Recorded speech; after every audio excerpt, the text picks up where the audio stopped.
Hey, hey, how y'all doing? How y'all doing? What's up? What's up? Hey, y'all good? Y'all good? How y'all feeling? Y'all good? Y'all good? All right, all right. My name is Brandon Sanders. My name is Aris Keon Brown. I'm Kendryk Youngblood. And we are Coogslam. So, thank you. For those of you who do not know, I want you to have a little audience interaction right here. So when I say the name Mark Smith, I want y'all to say, so what? Mark Smith. So what? Mark Smith. So what? Poetry Slam is a competitive sport where multiple people compete in front of a live audience, such as yourself. Poetry Slam was created in Chicago by a construction worker by the name of Mark Smith. So what? So, what we do is that these poets, lovely poets up here, come and give you a contact sport. So what we give up here in our words, you give back in. Let's try it. Snaps? Yeah. Let's try claps.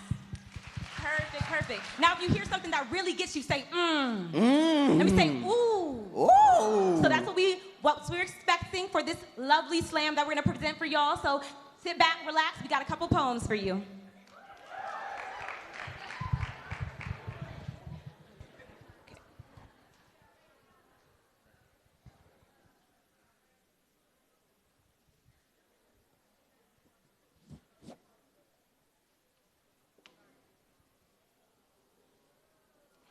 All I want to say is that they don't really care about us.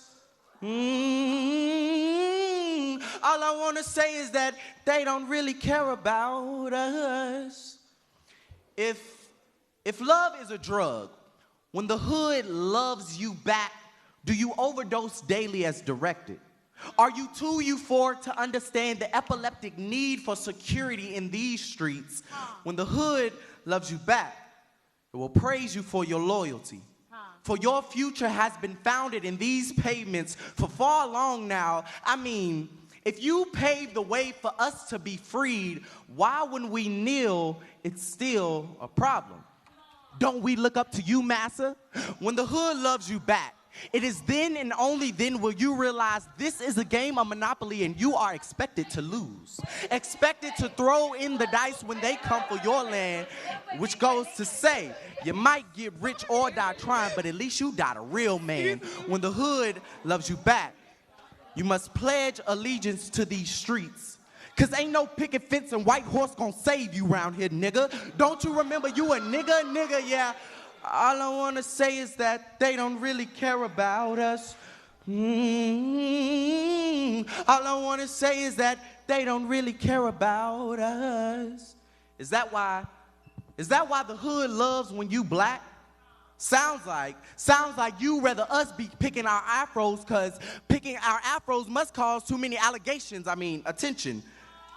Sounds like our traumas can only exist in these streets, cause nowadays we run the game. Yeah. We manipulated our struggle, turned it into a hustle, taught them how to make $1 out of 15 cents, and they called it, woo, child, the ghetto. When the hood loves you back, you are caged at every corner store with no chance to make it past go, with no chance to make it past these gentrified opportunities. No, you cannot escape hegemonies when you are taught to be born casket ready. It's to be taught to resemble that of the only headline of a black boy we see in America. Dead.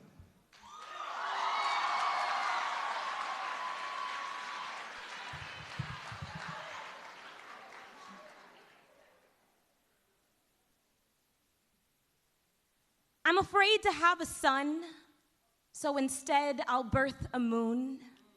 I'd have to watch him grow so far from me, but so bright, his light rippling the mirrored surface of sea. I'd see the craters in his face before they fade in the morning. I'm afraid to have a son, so instead I'll birth a moon. Because what is night if not the opposite of sun? How one always returns, how mine may not. And isn't it telling that the root of the word night is absence, like what's left in my hands when he's here one day and gone the next? Please let him stay in the blue of otherworldliness, say my womb, say the sky or even the sea. How many of my ancestors were divers, how they knew that the bottom of the ocean was better to touch with both hands than this ground with bare feet. I'm afraid to have a son. So I hope I birth a moon so I could bury him before the world does. Beneath a blanket of stardust where blue and only blue can touch him, his light, taking millions upon millions of miles to reach the ground where he dies long after I do.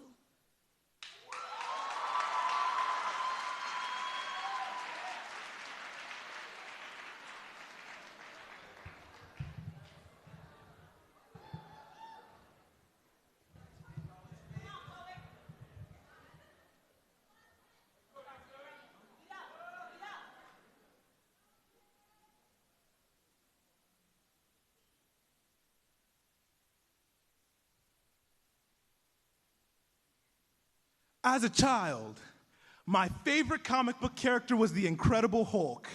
The individual turned outcast and then captive because of the strength he wields. With no home but a nation that wishes to attack him, misunderstood and mistreated because of his different colored skin. It's a shame how much I can resonate with him. Now, anytime I try reading or watching the Hulk, all that comes to mind is a lynched, beaten body hung proudly from a noose like a bruised banner. It's not like we can trust the FBI to be our shield, since they're the ones tying the ropes around our necks. Attempts to defend ourselves often leads to our demise, but we marvel at the idea of justice, because the powers that be in DC ain't our Avengers, so where are the heroes at when we need them? I first asked myself that at the age of 11, when my family and I were crossing the border into Canada. American cops stopped my pops, handcuffed him, and dragged him away from us with no explanation. My dad struggled not to react like the monster they made him out to be, doing his best to suppress his inner Hulk so that his life wouldn't be taken away from us. Hulk, the character inspired by the idea of the angry African American, a comic's way of hiding black representation behind green skin. Those of you able to correct our twisted portrayal abuse your powers, turning Black Panther activists into villains, making a salute to America as if it's our captain and not our captor, stripping us of a vision for a life without your attacks, doing us dirty and never attempted to keep it low-key, watching our faces become thunderstruck with horror as you turn our wives into black widows, erasing the stark difference between activism and terrorism, and perpetrating the idea that success is too fantastic for us to obtain. When we protest, you always got a plan for our resistance, using the media as the ultimate weapon to turn colored heroes into goblins caught in your web of lies, all the while spewing venom as our carnage fills the streets. You camouflage your racism with backhanded compliments, hypersexualizing us for our large size as if the only thing we're good for is a Hulk smash. You treat us like mutant freaks, but the funny thing is you're afraid of us, and we're merely the product of your actions. After pumping our bodies with generations of hate, how could you not expect us to become beasts? Now you fear we'll destroy your social hierarchy. But until then, I'm gonna stay safe from the beast inside by hiding behind my smile.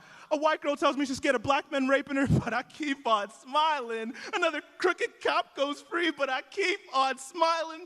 My dad gets arrested for resembling a criminal, but I keep on smiling. I'm told not to show my teeth while taking a photo so that I don't look threatening, but I keep on smiling. And every time someone has the audacity to ask how I'm never angry, what a dumb question. I'm always angry.